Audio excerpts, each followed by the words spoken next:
des injures, c'est des calomnies, c'est des malédictions, des choses très compliquées. Naibi nzambu azosalela yo. Zalana mutema kimia tika bafinga uza grand leader so mutafinga fingi na ye. Ngona baike na théologie ngo eza na théologie eza kana ba dogme. Oui. Théologie moko batu muzuba kenda nango trop le quoi na philosophie. Oui. Ti ko renier même d'autres épîtres bibliques qui sont vivantes. C'est ça c'est que Mama fait nzamba pambola yo frère Aigle bisiko za na États-Unis to utaki ko sola na 4h du matin wa nzamba pambola yo. Dans les soucis de vous informer, divertir et vous former, Nouvelle Tendance, votre chaîne, met à votre disposition des applications, radio et télévision. Comment installer? C'est simple. 1. Rendez-vous sur Play Store ou App Store. Tapez TVNT pour la télévision et RNTFM pour la radio. Pour répondre à vos préoccupations, contactez les bureaux. Merci pour votre acte de bienveillance. Le fait compliqué, en fait, Abraham... Merci beaucoup.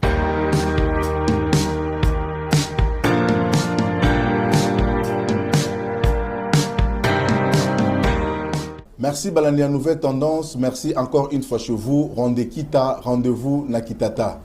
Ça fait très longtemps, tout le monde en était. J'espère que Nzambe Nabiso, Azarobate Labiso, il y avait un peu de problèmes de santé, mais Nzambe oyape saka lobiko azanga kite na ko salisa toujours pour na ko pesa ngai bonne santé pour que na ko bimasusu kat na banda ko na bino. C'est pourquoi je remercie ce Dieu Nzambe malamu, Nzambe na bolingo, Nzambe na mawa, Nzambe na ngolu kumisama na yo na nyonso osali pour que o pesa nga susu pema ya bomo isusu moko na lelo. Sans oublier bandeko nyonso basunga ki ngai parce que Moussalo tout ça a beaucoup de soutien parce que vous avez combattu na ba place belé, tout ça combattu na ba message to pesaka vraiment nazo pesa ba remerciement nanga, nazo remercier ba salisa kingai.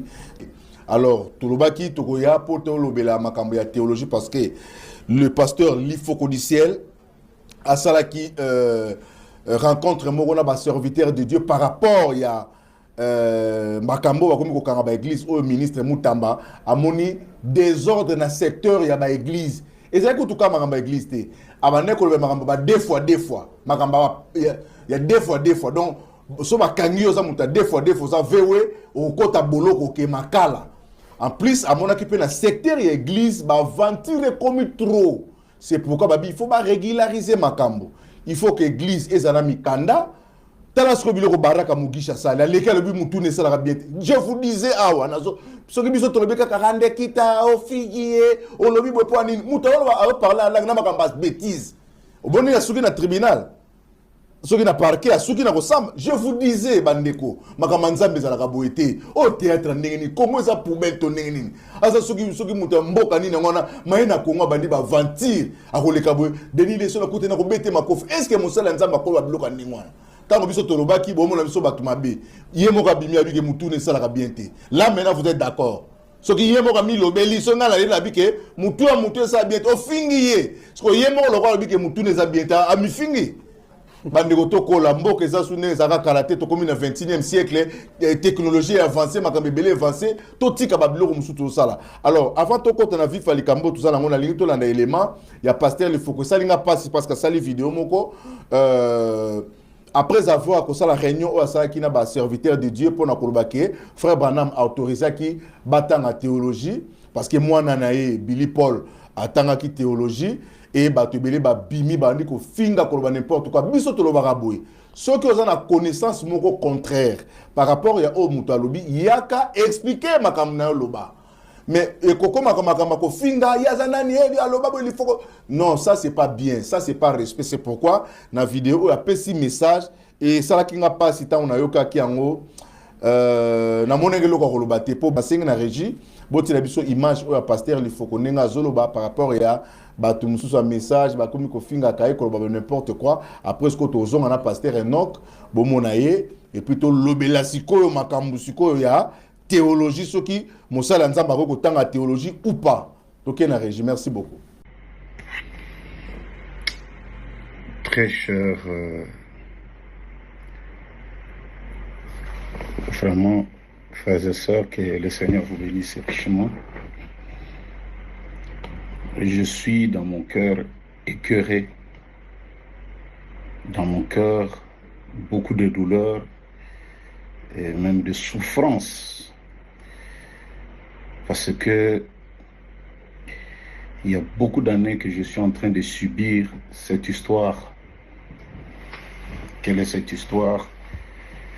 C'est cette histoire sur la manière dont le frère du message, je ne sais pas s'ils sont du message, parfois ils ont maintenant un tribunal qu'ils appellent donc Facebook.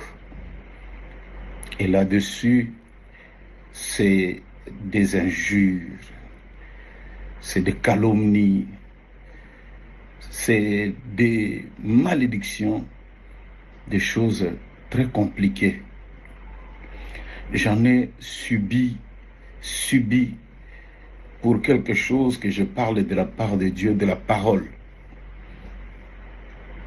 Et je ne peux pas comprendre comment un frère du message peut injurier, peut parler en mal aussi facilement comme ça. Si moi j'ai dit quelque chose, une émission ou quoi, c'est la parole, je n'ai injurié personne. Pourquoi tu ne peux pas prendre ton téléphone, appeler ton frère? Mais vraiment, c'est-à-dire que j'ai, comme je l'ai dit, un dégoût. Et à un certain moment, je me dis même, Seigneur, si vraiment tu pouvais recommencer le monde et me demander dans quel âge j'aimerais vivre. J'ai lu Frère Branham, il dit que nous sommes le meilleur âge. C'est bien, c'est tout, mais je crois que j'aurais dit à Dieu, ne m'envoie pas dans cet âge ici, parce que mes frères, la manière qu'ils sont en train de faire, la manière dont ils sont en train de crucifier leurs frères, ça me fait très mal, très mal. Et j'ai fait des émissions, là où j'essaie d'expliquer ma position. Dieu merci, il y en a d'autres qui demandent pardon. Mais quelqu'un qui ne m'a pas encore écouté, qui ne sait pas ce que j'ai dit, mais qui tout d'un coup il commence à m'injurier. Je suis père, j'ai des enfants, je suis grand-père, et même parfois en âge, on n'a pas le même âge. Mais c'est horrible. C'est vraiment horrible. Et j'ai commencé même à dire à Dieu, mais pourquoi tu as voulu que je revienne alors que j'étais malade? Pourquoi tu ne m'avais pas pris? C'est horrible. C'est horrible, il n'y a pas de mots. Si les gens sont du message, est-ce qu'ils ont un tribunal qu'on appelle Facebook? Ils ont un tribunal qu'on appelle ce qu'ils... Merci beaucoup. Nakanisi, il n'y a pas de commentaires. Bissomo Tolandi, message, il y a pasteur, notre pasteur du Foko du Ciel. Vraiment, et Sali Bissopassi. Chacun de nous, ou Alandi, arrêtez de faire ça. C'est pas bien. Et à malam, t'es tout tikango. Parce que nous sommes tout ça là, tu vois le canal jugement. Donc, on a bonjour, pasteur Enoch. Bonjour, Papa Randé. Bonne santé. Non, santé Zamalamu. Banzi ke yoko za bien. Ngape na za kimia na ngolanza. Mais c'est pelaka na moi qui kimia na yo hein. Kimia na yo vraiment et dégagera bonzambe so na moni na sepelaka mingi. Ngape na lingio mingi. Merci. Parce que oza ndeko moko na esprit ya bien. Merci beaucoup. To lingi to bela likambo ya théologie, est-ce que ezali permis parce que na kolobela théologie heure moko na ko recadrer par rapport il y a Mokili. Parce que toza awa, il y a des églises, un message bazali, pentecôtiste, banani bazali. Alors, en théologie, na connaissance, d'une manière générale. Est-ce que ça autorisé na muto nzambe atanga makambo oyo azo sala? Alors, c'est pourquoi question na ngezali. Na lingo même biso la lumière. Mosali nzambe, est-ce que peki si atanga? Alors, Papa Andé, nako merci. Merci pour la motuna. Lelo, question tuni, ezo sala moi, ma kelele belé, ebele surtout na mboka na biso Congo, parce que comme mboka na mboka ezala na mwa balwa na yango, et puis balwa nyonso eza ko s'appliquer na bamboka nyonso peut-être au même moment te. Congo azana ndenge na ye akumbelaka makambo, France et les autres. Bon, déjà pour la vérité omoni kolekana na etando ikeboye pona koloba liboso ya bana na nzambe.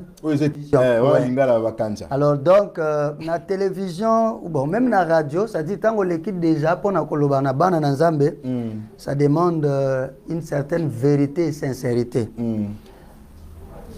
Théologie, je pense que dans Gozo poser même question, il y a presque quelques moitiés de réponses aux acopés, ça déjà na kati. Oui. Et ça me faisait du bien parce que nayoki déjà on dirait au ça de moi dans musu déjà tava kutungana ya nolako déjà kozwa moi idée sur certaines choses. Très bien. Mais ce que je voulais ici maltélé c'est que la théologie en soi ezana munoko na biso lingala te. Déjà tango tozobenga théologie ezada na minoko ya bato misusu. Pendimbola ezali. Or na théologie na théologie na définition na yango babengi yango babi théo eza Dieu et logie eza science ou étude. Ce qui résume que théologie est là qu'ici l'étude de Dieu. Très bien. Mais il y a un problème qui se pose là-dessus. Papa rendait Bible et lobby dans le Nouveau Testament que les dons et les appels sont sans repentance. C'est-à-dire que Moutou, Okoko, ezane loko moko boyete et puis ça ka moto likabo ou elongo la kapenza likabo. C'est vrai koko la lisa likabo na opongi, je m'explique. Nzamba peso likabo côté ou bien koyemba. Déjà ozwa yango avobo tama même na libumu ya mama na yo. C'est là déjà que Dieu appelle et Dieu donne les dons. Mais ça peut arriver que na vie na yo lero ye na mukili ozoye ba comment ko canaliser yango te. Lero vie ya masumu otie ezo concorder na likabu na yote et ko sala ke likabu et là la pongi. Très bien. Alors la théologie en réalité na bosolo basali na Nzambe kwa ko tangela yango te. Parce que mo théologie za lokola babi to kende ko yekola Nzambe. Nzambe ba yekola kayete. Mais les mots o yezo wula na théologie o basala Nzambe basala utakala ezalaka l'étude biblique. Très bien. C'est vrai que Bible eza maloba na Nzambe mais kokendo yekola Nzambe c'est trop dur. Hein, papa rende okendo na tokyo yekola Nzambe ba yeba Nzambe na boyekolite. Dieu on le reçoit par révélation. Ye moko ya mi moni c'est pas na mutu ngo moni Nzambe au le long ya Bible. Amitali c'est pas mutu na ndenge na ye. O kuna lobi na mona ke kola la roue dans la roue. O kuna lobi na mona ke lokola une pierre qui s'est détachée de la montagne sans le secours d'aucune main. O kuna lobi na mona ke lokola mutu na se ya chaîne de membres Abraham. Na yambiye na moni batu misatu ba yema Elohim azalaki na katikati. Et ainsi de suite. Ça dit c'est pas révélation qui ba yeba kanzambe. Un jour Moïse a tout Nzambe Seigneur, est-ce que na koki komona yo na ngina mona yo. Nzambe a tout ni Moïse.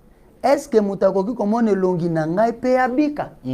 Mais tellement na libanga bongo tango na koleka okomona ngai. Or tango Moïse a telemi, Bible lobi a dans le creux du rocher, nandako ya libanga et tout ça ce sont des mystères qui sont même là-dedans. Pourquoi il fallait dans le creux du rocher? Il y avait des significations. Mais on est assis na biso le loteto le kanalombangu.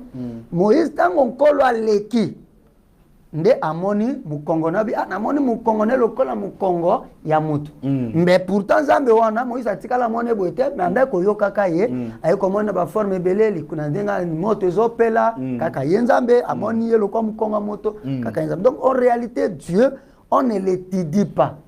Nzambe bandima kaye kaka sans comprendre. Mais l'étude biblique est en malam.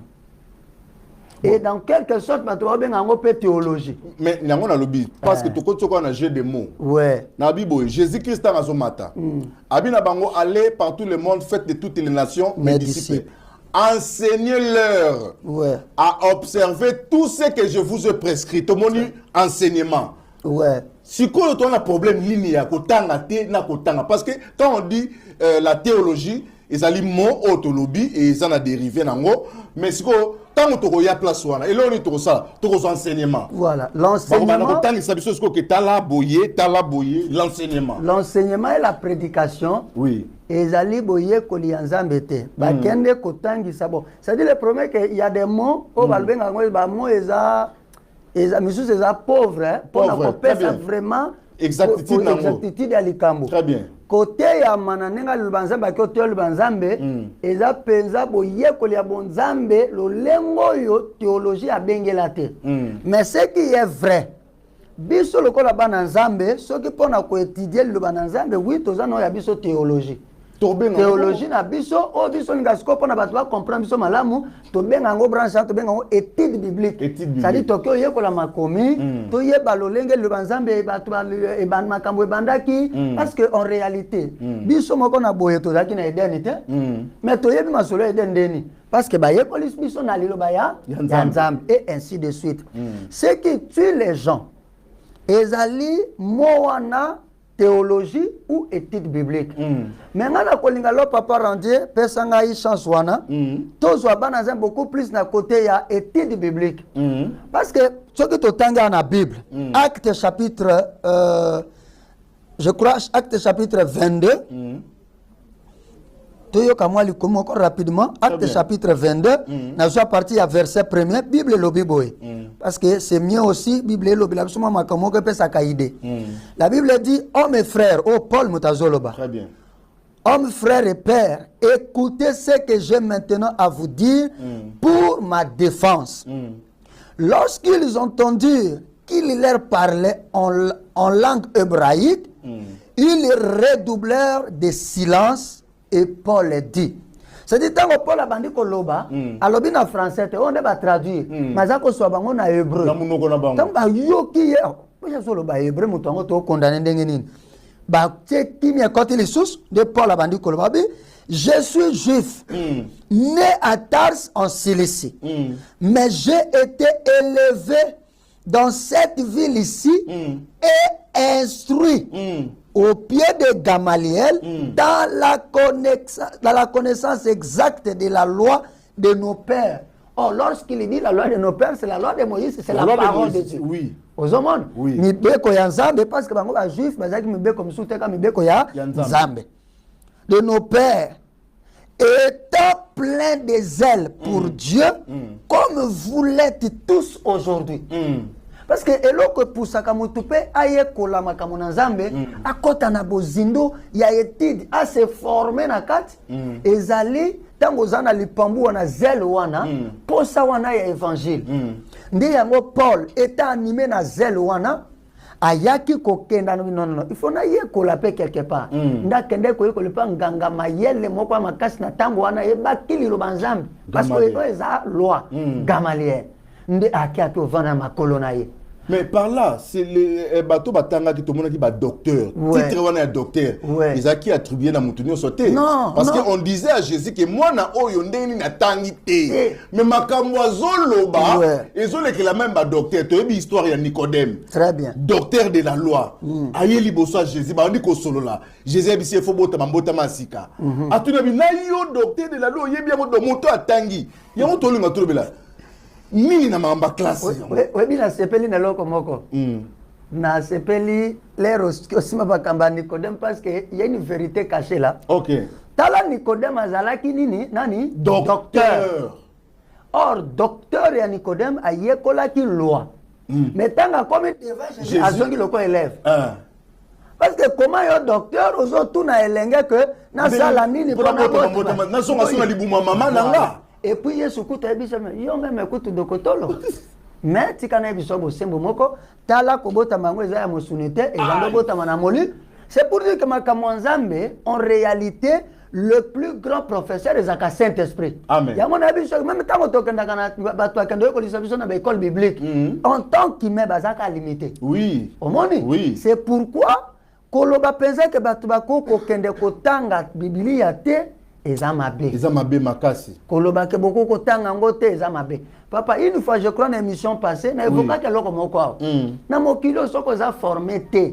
Tu peux être appelé. Oui. Il faut être formé. Merci. Ozomona. Merci. To boyi de ko kendo ko ta théologie, ngona ba ke na théologie ngo eza na théologie ko eza kana ba dogme. Oui. Théologie moko ba tumuzuba kenda nango trop le quoi na philosophie. Oui. Si qu'on renier même d'autres épîtres bibliques qui sont vivantes. C'est ça ce que j'avais dit. Par exemple, ndako na biso na début na sepela fondamental. Voilà. Donc na sepela ki tango obesa biloko mo na début. Parce que si les choses est fondées, et ça va tout ça biono Yesu asala ki likamute to tuni comment ma monanité.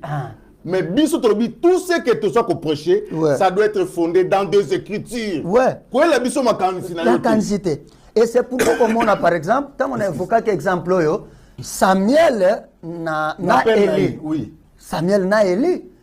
Samuel nzamba za ko benga ye to yeli lisolo na ye to ko sazarde wana te ana lela zaki na libala bombanda leli ti mukomoko prophète ele bise ke axolela na temple ti abima oyo langwe masanga ou comment alors abi na langwe te motema nange zoki tala alors par la grâce de Dieu maman Anne azui mwana Samuel maman Anne azui Samuel akabiye et pas na nzambe Samuel pe mwana mukeme banda kokola kana Eli comme mwana yebe lokoti.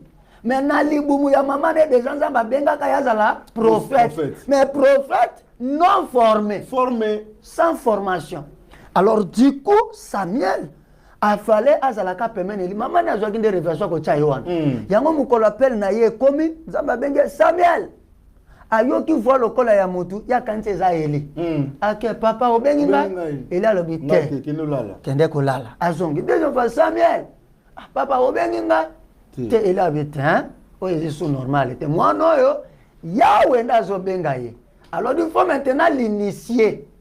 Il faut qu'on continue la dimension parce que on benga 100 000 fois qu'on comprend le thème pas ko be loko te. Voilà. Et du coup Nzambe ayoko simba le petit Samuel, ayoko simba ayoko bisa Eli comment? Eli ayoko bisa Samuel cette fois-ci. Mutwana soka bengi yo koya susawate. Koya te loba ngayo mosali na yo na zoyoka yo loba. Ozomon. Eli soka zaki tata maba quand même koyebisa yeke loba na ye zoka kitamai. Ozomon. Mais Eli akoka ko sala ngote po yebaki Eli a discerné. Or soki pesa ki ne Satan zobenga Samuel. Eli palinga ka discerner. Ka bisaye loba na ye sans épargner de moi Satan. Très bien. Et c'est ça l'initiation. Mais tu vas quand même initiation toujours dans des mabé. C'est ça que je dis. Non, c'est le français. Initier quelqu'un, c'est l'amener à nakati ya domaine très bien. Quand tu sais la profondeur moko wana. Et ainsi de suite. Au comment on a même Paul. Paul azalaki déjà moye kolina kati ya Gamaliel et pas Gamaliel nenga zoloba. Mais tango yes nzamba ekokuta na zela ya Emmaüs sur le chemin de Maïs. Vous avez vu que le même Paul, il allait vers Damas. Hein? Oui, Zela Damas. Ouais, ok, les Maïs c'était les deux disciples. Très bien. Donc dans Zela ya Damas, c'est que dans Zela ya Damas lumière wana Seigneur Jésus-Christ obimela ka Moïse na forme de colonne de feu c'était opela aye na même forme wana amoni lumière moko kaka bete et quoi si na se bato bazala ki ne ba remarquer te mais yemo ke bambie ayo ki voix ndenge Samuel ayo ka gloire à Dieu même voix wana bengi pe Paul comme azaki c'est vrai qu'il y a qui loi mais on dirait qu'il y a connaissance il y a voix wana te tango voix bengi abi Saul, pourquoi me persécutes-tu? Heureusement qu'il est aussi sage. Qui es-tu, Seigneur? On a persécuté, c'est moi Jésus. Yesu azanzo to akomi susu moto. Ozomon, yango na osungana bande comme ça ba branamiste, branamena bangona, on dirait zakisi. Ngebi yemoto likolo ya mutu no. Colonne de fane bandi le lote. Et tambola na ban Israël, et bimela Moïse, j'étais opelé zikate. Paul ndenge moko. Alors mes frères, je vous dis une vérité, il il faut makambo nzambe ba yekolisa pe yo. Très bien. C'est pas pour rien que nous avons des pères spirituels. Okay. Même dans l'Ancien Testament, il y avait ce qu'on appelle, il y avait des sacrificateurs et il y avait des souverains sacrificateurs. Très bien. Il y avait toujours des gens qui étaient au-dessus des autres, bazaki une expérience koleka basus, bazaki na connaissance. Alors avant na tika peut-être on a mutuna muso avant to kota makambo profondeur. Na tanga likomi moko mosako libranam. OK. Na linga ki ozana no makomi à frère Branham. Na linga to kenango boy. Par là to ti kolobela likambo ya étude d'abord ya connaissance pourquoi toujours comme sa théologie kindoki. Or que théologie zango kindoki te, Jésus a bien enseigné l'air. Après je pense que l'enseignement c'est pas seulement au na ki tu vas côté même to ko va no to ko sola je t'enseigne. Na linga ko to ko la partie à loi. Mutamba pe si loi. C'est de là que tu as le message mené à frère Branham pour la prophétie parce que confusion sur côté babi que pourquoi besoin lingate ba kanga ba église na bino Branham déjà ba que faut ba kanga ba église ya on a lingi au fond le biso no place au ya la loi oyo eza concordé na temps oyo to zali nango to zaka ka loi mo boye kaka mutamba pesi na kaka parce que logique ya l'état ezali que des autres côtés dans le secteur de l'église. Quand tu vas un message que nous avons fait, nous avons fait tu as mais du moins, tant que l'église, l'église, nous sommes concernés. Maintenant, ceux qui ont un Zambie, et c'est obligatoire que aux années na mikanda l'état soit sengi oppose à l'église parce que na tala film moko ya et Mao ya Nicky Christ. Film en États-Unis d'Amérique avant de prêcher, il faut un drapeau aux États-Unis. Alors, bakulu na mongo babundaka, ba mona pasteur azote na ewana, pasteur nga bandote la police e babi okote ya te parce que tu n'as pas le drapeau. Amoni mutuka moko boya kitoko zaki wana drapeau mutamakazi wa kulu na ke alongoli drapeau wana na mutuka aye maman pesi pasteur atsango pembeni abandi kote ya. Siko par là. Ce qui l'état lobi ke mosala nzambe il faut attendre parce que na kotanga wana tozana cours moko tozwaka babengango éthique et déontologie. Parce que tant biso to ba ke to tant éthique ya makambo nzambe mais l'état to moni déjà na ba poto okoye bosa mikate mais ba biso avant ba noter que na ba to mikate il faut tanga poeba ba servir client ndenge nini ba répondre client ndenge nini. En tout cas, dans le monde, c'est normal. Si on a une église, on a un problème, nini, ou comique, ce qui mutalinga soit, même si on n'a pas en ordre dans l'État, bolingité, il faut pas qu'on ait une église. Très bien. Papa Rande, question une question très très importante. Pourquoi on a besoin très très importante? Parce que tout le baki déjà na début moi virgule moi tout ça que chaque pays est dans kanami bekona yango. Très bien.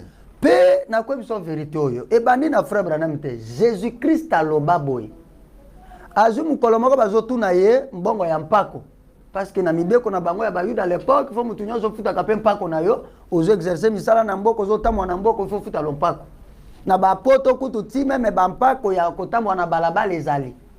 Alors Yesu na tango na ye batuni ye ba ye ko tuna bango mpako atuni pietelo alors bi libendo yo eza ya nani elongo yo na libendo eza ya nani po eza kimbongo ambongo abi eza César abi ya César pesa na César ya nzambe pesa na nzambe. Jésus était trop intelligent. Très bien. Ayeba ki ko équilibrer makambo. Très bien. Mibeko ya mboka moto azotosa yango te bakokanga yo. Très bien. Preuve on est que oui Jésus akufa bwani. Parce que on a supposé qu'il ne respectait pas les lois du pays. Très bien. Yo mibeko na biso ya mboka ezali loba na nzambo mo sa komi siko yo to mona ndrozo contredit yango o le kakoto yo ono balobi ko kolia makila ya mutute o komele yo ya zoto na ngai bo mama o le kabozo ba makambo ezo contredire balobi non le petit ici aza mona moga ko tsa trouble. Très bien. Il faut to longola na scène ba kangi ye preuve na ke ti ba sambi sa ye or l'état so sambi so se ka moni ko koti na mbeba na ye. La réalité c'est que na mboka mon frère chaque pays a ba mibeko senge to tosa so ko tosité so ki l'état kangi yo eza faute ya l'état té. Alors mais ce qui est vrai l'état na nzambe moi contradiction mo zalaka. Très bien.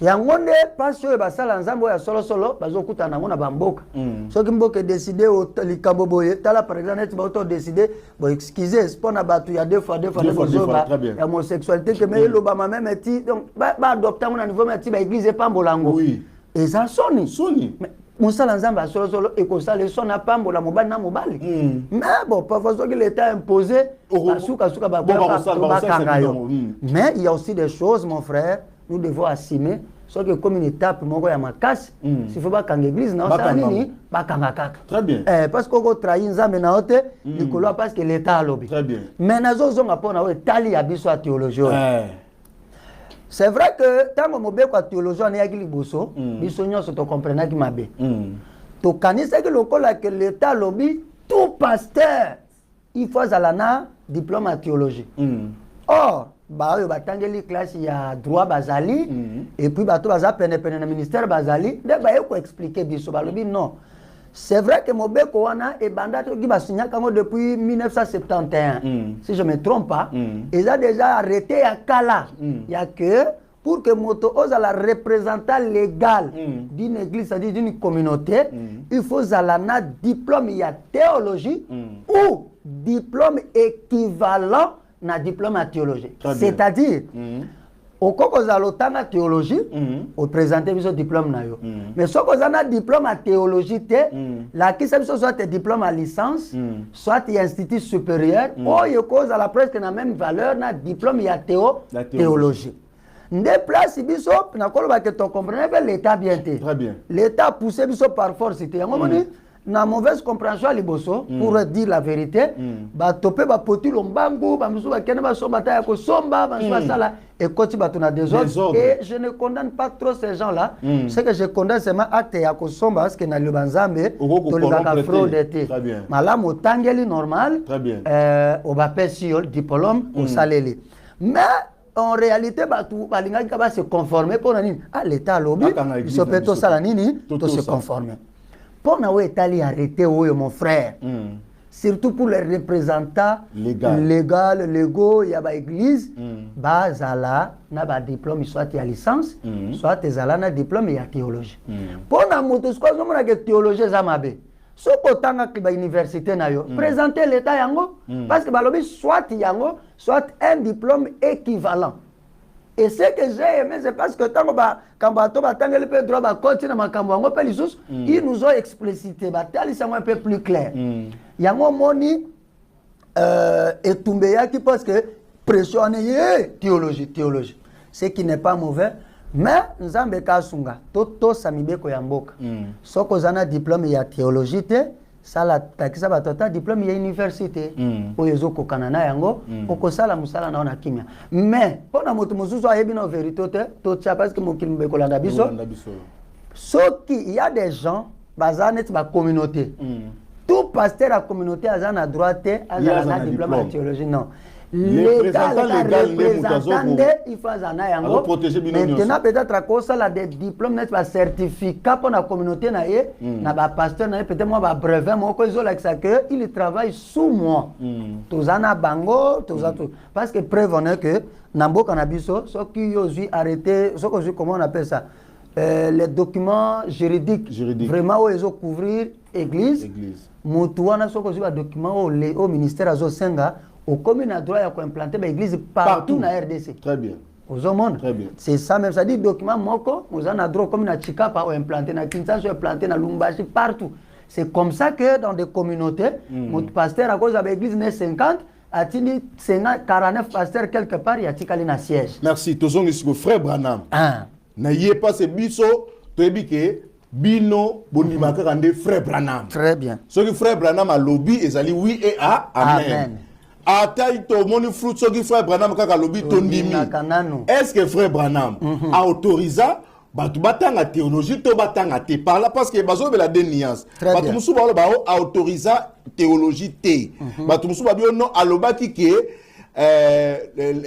prophétie moko tango l'état ko pousser biso to tanga ba théologien ne ko linga po ba pengisa biso ba bebisa biso alors biso to ko lingo sangana bango te to ko tikala ka bomba ko kanga ba église na biso to ndimiango parce que to ko sangana ecuménisme te parce que ecuménisme za satan pona nini bozana foi moko te bosangani de to mona bango ba sangana na ba protestant ba catholique ba nana ba ke sangana mais bazana ko ndima moko te eza image à satan alors na prophétie au frère Branham alobaki na autorisation ya kotanga théologie parce que moi na babi atanga ki yango est-ce que frère Branham nous a autorisé na pesi ce fongolo ce brèche tangela biso ba citation sikoyo. Très bien. Posa-moi na lifoko yemo dans le roi des citations yo pesko le prince des citations. L'accès biso ce ba citation. Alors na sepeli na question wana surtout tango nazoyo kayo déjà on maîtrisa quand même solga wana ba ta message Branham mourien. Ouais. Ils en a sens tel lokola que Branham avec Jésus-Christ pour tout balobaka. Bango ba Branham mourien normalement fait à Jésus-Christ ou rien. Écoutez. Biso toza les premiers à dire Jésus-Christ ou rien. Amen. Mais lorsque tu dis Branham ou rien, ils ont dans le sens que na kati ya bikela mu ya bato motinda mi ya Jésus-Christ pour biso tozo reconnaître o ya za comme bouche autorisé que nyoso ya lobi e wuti na Yesu eza William Branham. Ça dit pasteur moka ko koloba to ko mettre c'est dur na moi to ko zong sango pe en cause to tsango pe na moi ba questionnement. Mais ce qui Branham a lobby pour nous croyons que Jésus-Christ est né à lobby na zela mosal na. C'est comme dit Paul à lobby soyez mes imitateurs comme je le suis pour Christ. Où est le problème? Donc Branham étant imitateur à Jésus-Christ, biso to nga to tika analogique avec Branham a lobby ndé amone pas Jésus-Christ ko sala. Et Jésus même dans autres tabaki, le fils ne peut rien faire. Sauf quitter à mon loko tata sali premièrement. Donc même Jésus faisait que c'est que Dieu, le Père le faisait. Et c'est ça. Donc Branham ne peut faire que ce que Jésus a fait. Et c'est comme ça nous faisons aussi ce que Branham a fait pour nous respecter le principe de Dieu. Merci. Alors je voudrais souligner un petit point ici avant d'attendre la première des citations. Ou bien c'est là tout le temps avec frère Branham, ça serait important. Parce que partout dans le monde. Avant je vais toucher d'abord dans la citation Momi Balé rapide. OK. Et puis tout côté là. Tout à la première place c'est ici Billy Paul parce que histoire on a peine mon ngweza kitoko kuna ba prof théologie bazo menacer moi na ko ba n'importe quoi mais nzoka Branham azoyo kabango. Lelo biso ba miracle man ki ona awa et comme makambo awa nazozo na prédication Mosakoli Branham. Très bien. Zalanga José Zaloba qui vient suis-moi. Branham a tiré en un peu prédication Mobimba. OK. Salango vient suis-moi à Teyango le 1er juin 1963 paragraphe nango c'est-à-dire sika kotanga 117. OK. Eza mukuse frère Branham dit. Na tradition mususu okuta eza paragraphe 44 mais oyo ya la voix de Dieu eza 44 o mususu eza 117. Frère Branham alobi. Seigneur Jésus. Ozomona ke Branham a s'appuyer na kolo na ye nani Yesu Christ. Bongo siko moto ya zo benga Yesu nkolo. Siko bino bobe Branham nzambe lesika ya Yesu. Ah papa to lemba. Wana débat les infos débat bato tulinga bati totika bango balobaka balingi. Seigneur Jésus. Nous devons former les jeunes gens. Hommes et femmes de demain. S'il y a un lendemain, Seigneur, nous ressentons ce fardeau de les former comme s'il y aura un lendemain. S'il n'y en a pas, alors c'est aujourd'hui. C'est aujourd'hui. Frère Branham, ayebaki que bilenga moko na se na yebazali. Oyo makamanzambe parfois ba bianga na Nzambe mais ba yebi no makamanzambe malamu te. Albino nkolo Yesu to nazoyoka na motema na mokumba na poete biso to yekolisa to former na bite mona so ko expliquer malamu ni to tangisa bilenge mibali kapamba te na mibali na basi ya lobi parce que bango nde batata na ba mama ya lobi or pour que ba assurer makamwa Nzambe lobi faut ba la former. Ça c'est le souci des frères Branham. Merci. Bon, ce que Branham a kazana souci ya kotangisa bato a former bango alinga tangisa bango médecine alinga tangisa bango biologie, je ne crois pas. Branham ya yeba kama kamo ya nkolo Yesu Kristo kaka Biblia. Donc alinga tangisa biso bilenga Biblia batanga kongo papa. Yo que écriture ami balé. Na prédication un homme appelé de Dieu. Motoyo abengami dans Nzambe. Frère Branham ezalité était ami le 5 octobre 1958 na poko soir kilte ya poko nazuka paragraphe 173 donc ça 173. Okay. Frère Branham alobi un ancien prédicateur méthodiste, je crois. Il a étudié au collège Asbury et il a été formé. Il a étudié toute la théologie au séminaire de théologie. Au séminaire de théologie, il avait expérimenté de ce qu'il enseignait. Mais un jour, il en était arrivé au point où il savait qu'il lui fallait recevoir autre chose. Et il a franchi la ligne. Très bien. Oui, pourquoi nous frère Matei Makamboyo avec beaucoup d'équilibre. Très bien. Et là, ici, comme que nous avons une théologie, d'un côté, alobi ezakina motei moko ya solo, mais akenda kosa la théologie na ba séminaire. Mais tant que comme na tango moko qui fasse la peine nzambe, ayaki ko non, il fallait loko mosusu eleki makambo ya théologie. Très bien. Pourquoi mon frère? On peut avoir une bonne chose. On peut étudier la théologie, mais théologie peut s'agir du Saint-Esprit. C'est pourquoi les grands formateurs exagèrent le Saint-Esprit. Moutou même attend, on peut s'en compte comme un conseil, un prédicateur ou qui que ce soit. Tu es formé dans la théologie ou quoi que ce soit, je ne refuse pas. Et ça peut-être branche Mokolanda qui peut y avoir un peu profondément, mais cherche le Saint-Esprit. Très bien. Le Saint-Esprit est la meilleure école. Le Saint-Esprit, Pierre, alors la plus grande école, même Jésus, après avoir ce qu'il faisait, il leur a dit avant d'aller faire quoi que ce soit, attendez d'abord dans la chambre haute, Saint-Esprit. Qu'est-ce que je veux dire à un frère ou à une sœur qui m'entend?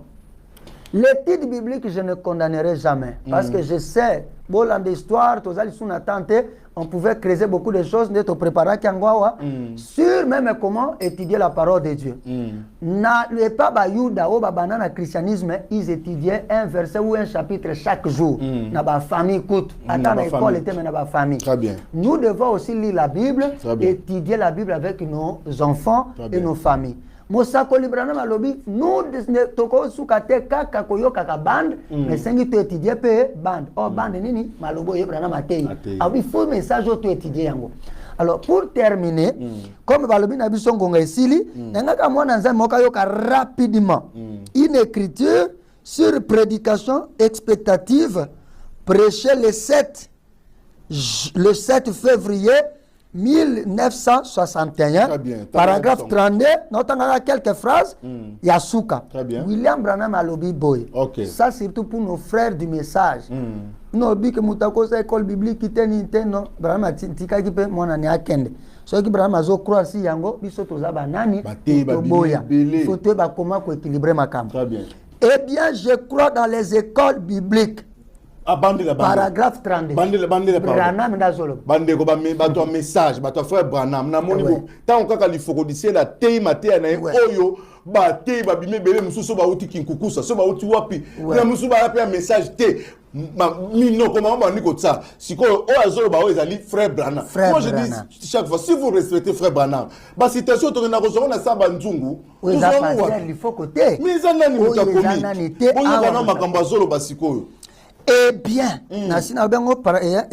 expectative, prêché le 7 février 61, paragraphe 32. Frère Malobi, eh bien, je crois dans les écoles bibliques. Je crois que nous devons faire cela. Nous devons avoir des écoles bibliques. Nous devons avoir. Yango soki tolobi boye, soki yo kotanga ya catholique te, okotanga ya protestant te, bo fongola ya message. Ya frère Branham botanga sabato parce que frère Branham est quoi? Bo pesa ka pe bato ba brevet et tout. C'est ça. Branham Malobi, mon fils vient de sortir de Waxahachie. J'ai une fille qui s'apprête à y entrer. L'école de l'Assemblée de Dieu de Waxahachie, à Waxahachie, au Texas. Je crois dans cela. Je crois dans cela. Et vous pouvez continuer. Frère Branham, frère Branham a lobby. L'équilibre dans le message à frère Branham, c'est que ce que j'aime dans frère Branham, Branham parfois qui même excusez-moi non belokoyo, parfois il s'attaquait à l'église catholique. Regardez ceci, regardez Pape, regardez Rome, regardez l'écriture sur les lignes ya papa. Vicaris Philippe, il botte un nombre wana et des autres qui botte Batubasali qui va mourir vraiment 666 et beaucoup de réalités. Je ne suis pas là dedans, mais Branham parfois avec des amis prêtres catholiques. Alors moi je n'aime pas vraiment trop attaquer les individus, mais je suis contre les systèmes. Les systèmes, les prédications, Matthieu, tout immergé, tout baptisé, les immergents, il y a notre aspergé. Parfois, tu as lu l'écriture ici, quand la Bible dit qu'il faut qu'on asperge, qu'on y a quelqu'un de maïs. Même la Bible, même Jean-Baptiste, c'est le système que nous condamnons. On ne condamne pas les humains. Alors, je voulais dire aux frères et sœurs, et puis tous les enfants de Dieu dans le monde, attends, ça, mais un message, tu es un enfant de Dieu, tu lis la Bible, tu crois Jésus-Christ. Il faut savoir mettre l'équilibre. Aujourd'hui, les gens sont allés trop loin. C'est par manque du Saint-Esprit que Batouba quand même attendez quoi lobi mabe. Il y a un moment à cause de manque de Saint-Esprit mon frère, Batouba comme qu'on finga facilement. Pasteur il faut que soit quand lobi loko yo moni que c'est pélicioté. Yo pe ya kana matière na yo, ya kana brochure na yo pe la qui ça biso. La qui ça c'est juste peut-être la vérité. Par là na linga na toutes nos questions na lobaki. Ouais. Maintenant ils utilisent persécution. Que frère Branham ambaki ba okanga ba église. Est-ce que ça moment non, yo kana so vérité. Aucun frère du message. À côté de l'écriture, au Brahma Zuba qui persécution et avec la théologie. Même pas on a diplôme en théologie, non. Et quoi qu'il cause à la même l'un des fruits.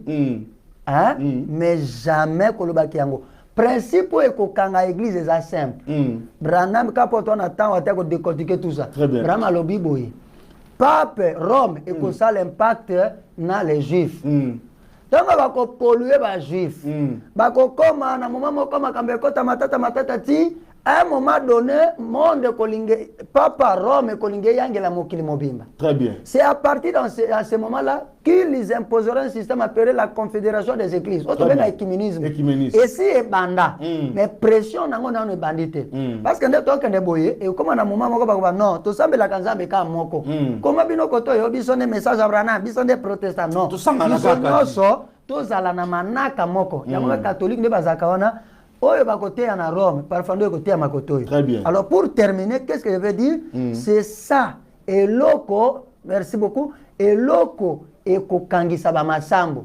C'est tango bakokoma na bien position na que il faut. Merci. To sanga na biso tuna ba catholique. Okay. Pasteur il y a un message à côté de côté une église protestante ou pape nini imam à côté ya une église un message ba biloko na biso to koboya. Donc c'est pas encore le temps. Mama wana so ki boko kanga bo brana ma bisa biso ki tawane ko koma pe be église ko kanga même église brana zo ki be église na biso et comme ba dépôt ya ba masanga na ba dépôt makaya. OK, merci. Ouais. Mais sur aux ba salutation ko pe ça parce que balandi biso partout, balandi biso na rouge gorge, balandi biso na liste tabernacle ko pe ça bambote nga na pesi déjà Benin Jembo et puis na présenter déjà ba mes condoléances tanga toute la famille na Baxi di Susu même petit message sur les amis. Ça peut éprouver frère Beni en tout cas sincères condoléances, nous compatissons ensemble. Zambé a consolé famille Mobimba.